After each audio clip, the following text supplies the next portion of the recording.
भगवान श्री कृष्ण कहते हैं वह सपने सच नहीं होते जो सोते वक्त देखे जाते हैं। सपने वही सच होते हैं जिनके लिए आप सोना ही छोड़ देते हैं। मनुष्य हमेशा अपने भाग्य को कोसता है, यह जानते हुए भी कि भाग्य से ऊंचा उसका कर्म है जो उसके स्वयं के हाथों में होता है। कमियां भले ही हजारों हो तुम में, लेकिन खुद पर विश्वास रखो कि तुम सबसे बेहतर करने का हुनर रखते हो।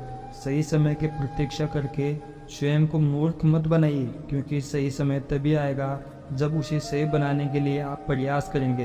इंसान की परेशानी केवल दो ही वजह है, वह भाग्य से अधिक उम्मीद करता है और समय से पहले की चाहत।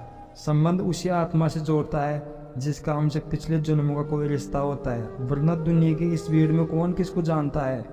हमेशा याद रहे कि ईश्वर के सिवा आपके आंसू, दर्द और दुख को कोई भी नहीं समझ सकता। खुशियाँ चाहे किसी के साथ भी बांट लो, पर गम हमेशा भरोसेमंद इंसान के साथ ही बांटना। श्री कृष्ण कहते हैं तुम्हारे बीते हुए कल को तुम ठीक नहीं कर सकते, लेकिन तुम्हारे वर्तमान में अगर तुम अच्छा कर्म करोगे तो मैं तुम्हारे आने वाला कल जरूर उजागर करूँगा।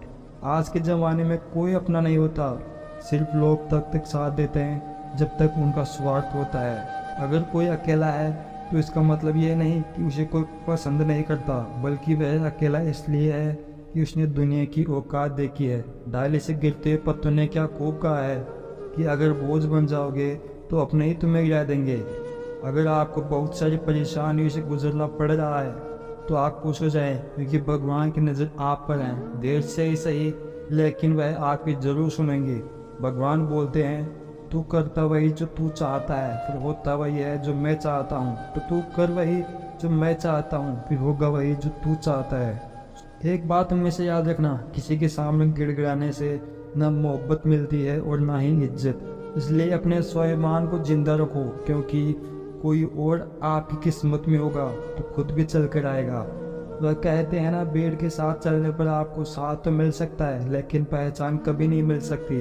अगर आप अपनी अलग पहचान बनाना चाहते हैं तो आपको भीड़ से अलग होकर कुछ ऐसा करना पड़ेगा जो आपकी उस पहचान को कायम कर सके।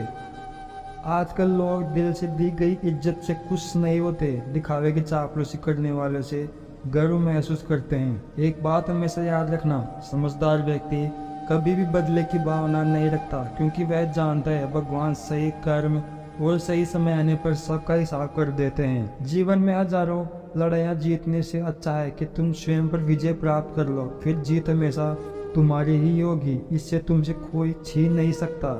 ईश्वर ने हमारे भाग्य में जो लिखा है उसे हमसे कोई छीन नहीं सकता, लेकिन अगर हमें अपने ईश्वर पर सच्चा भरोसा है तो हमें वो भी मिल सकता है जो हमारे भाग्य में नहीं लिखा होता है। इंसान का मुश्किल वक्त उसके लिए एक दर्पण की तरह होता है जो हमारे क्षमताओं का दर्शन हमें करवाता है।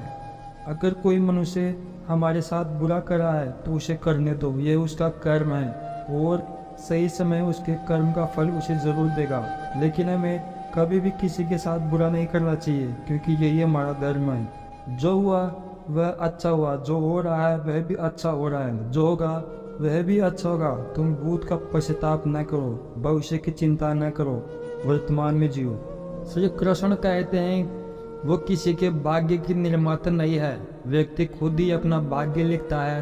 आप जैसा बीज बोएंगे आप वैसे ही फसल काटेंगे, आप जैसा कर्म करेंगे आपको वैसे ही परिणाम मिलेंगे। यदि विद्यार्थी मन लगाकर पढ़ाई करेंगे तो परीक्षा में सफल होंगे। इसलिए हर व्यक्ति का भाग्य तभी बदलेगा जब वो ऐसे कर्म करेगा। हमारी सफलता और असफलता इस बात पर निर्भर करती है कि हम खुद पर कितना विश्वास करते हैं। व्यक्ति जो चाहे बन सकता है यदि पूरे विश्वास के साथ अपने लक्ष्य पर लगातार चलता रहे। कहते हैं मन के हारे हार है और मन के जीते जीत। जिस प्रकार सकारात्मक विचारों से सफलता मिलती है, उसी प्रकार नकारात्मक विचार असफलता के मार्ग की ओर खींचते हैं, क्योंकि जैसा हम सोचते हैं वैसे ही हम बनते जाते हैं और अपने विचारों के माध्यम से ही हमें नकारात्मक और सकारात्मक परिणाम मिलते हैं। न तो समय रुकता है और न ही एक सा रहता है। बुरा समय हो या अच्छा समय बदलता जरूर है। आज बुरा है तो कल अच्छा, और अच्छा तो फिर बुरा समय जरूर आएगा। सुख के बाद दुख और दुख के बाद सुख आते जाते रहते हैं। इसलिए इस पर हमारा कोई वश नहीं है, लेकिन कर्म पर हमारा वश जरूर है। आप सिर्फ कर्म करिए, फल की चिंता करिए बगैर, समय आने पर फल